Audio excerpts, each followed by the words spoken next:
Hey guys, happy Tuesday. As you know, I did a raffle for all of the students who got all of their work completed on time, and this is the video to show you who won a free lunch from Uber Eats.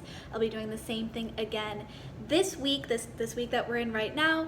Everyone who does all of their work this week on time will be entered into the raffle, and then I'll post the results next week.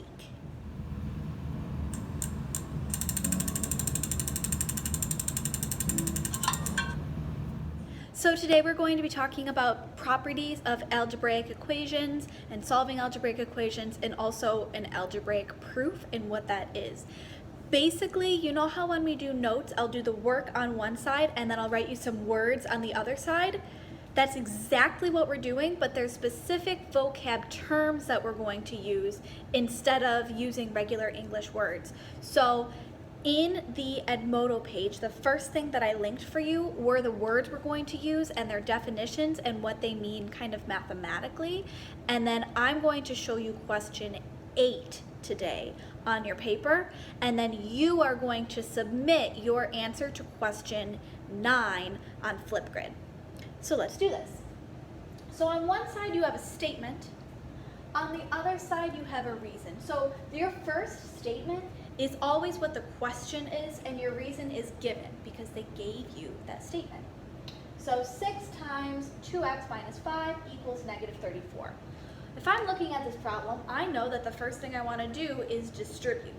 So right here, I'm just going to write distributive property because I'm distributing.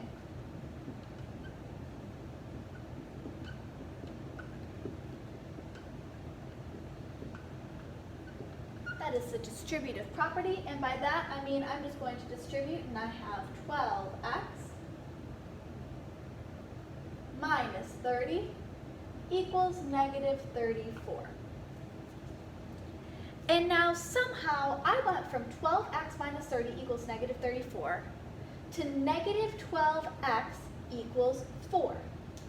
So this question is asking you how you got there. I'm going to show you how they got there. So what they did is it looks like they subtracted 12x from both sides, and they added 34 to both sides.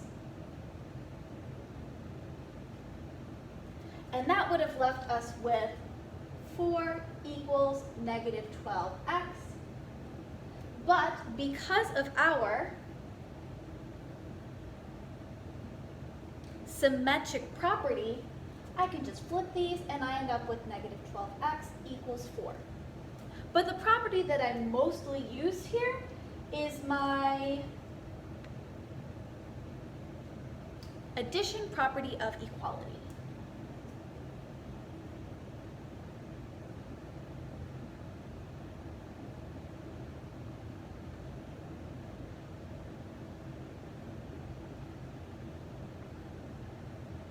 And the addition property of equality says that what you do to one side, you have to do to the other side. And then to get from here, negative 12x equals 4, if I want to get x by itself, I'm going to divide by negative 12, and I end up with x equals negative 1/3. And in order to get here, I divided both sides, which is the division property of equality. So basically when you're doing a proof, on one side you show all your work, on the other side you explain what you're doing as you go. So go ahead and answer question 9, and then show question 9, explain your work out loud in words to question 9 on the Flipgrid assignment.